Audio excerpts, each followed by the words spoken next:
Welcome back to our Bhagavad Gita series. Today, we are diving into Chapter 3, Karma Yoga, also known as the Yoga of Action. This chapter is all about understanding the importance of selfless action and doing our duties. Let's get started. Last time, we saw Arjuna starting to understand Krishna's teachings about the eternal soul and the importance of doing one's duty. Now, in Chapter 3, Arjuna wants to know more about action and inaction. Arjuna, looking confused, says, "Krishna, you say knowledge is better than action, but you also tell me to fight. Which should I choose? Knowledge or action?" Krishna, with a calm smile, says, "Both paths can lead to freedom, Arjuna.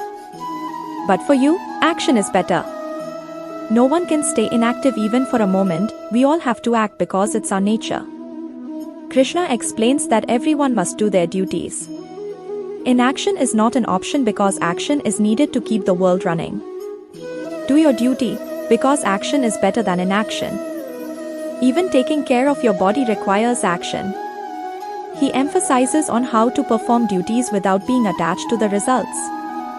This is the key to spiritual growth. You have the right to do your duty, but not to the results. Don't let the outcome of your work be your motive, and don't be attached to inaction. Arjuna, still unsure, says, "Krishna, how can one work without caring about the results?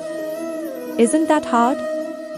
Krishna, gently, says, "It seems hard, Arjuna, but it's possible with dedication and discipline.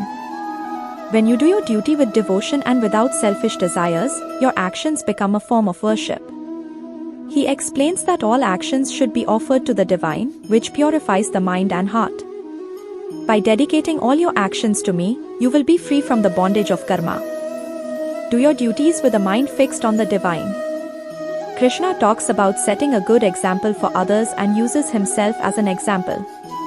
"Even though I have no duties, Arjuna, I still act.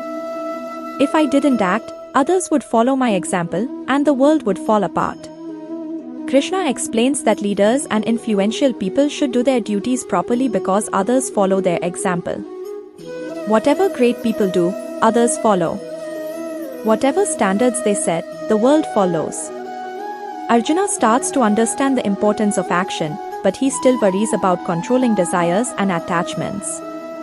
Arjuna, with concern, says, "Krishna, even if I understand duty, how can I control desires and attachments that make us act selfishly?" Krishna, encouragingly, says, "Desires and attachments come from the mind and senses. By controlling your mind and senses with discipline, you can overcome these obstacles."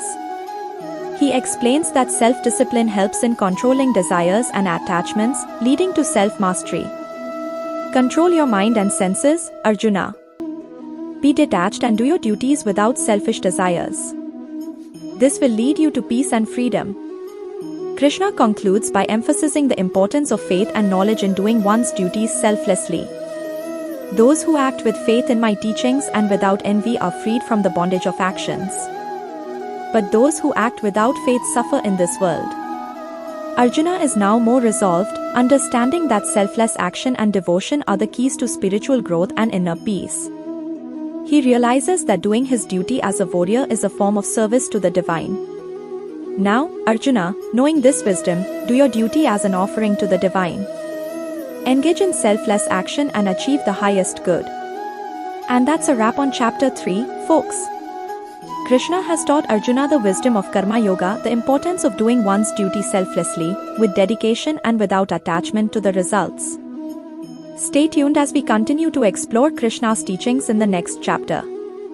If you enjoyed this video, make sure to like, subscribe, and hit the notification bell so you don't miss our next episode. Thanks for watching, and see you next time.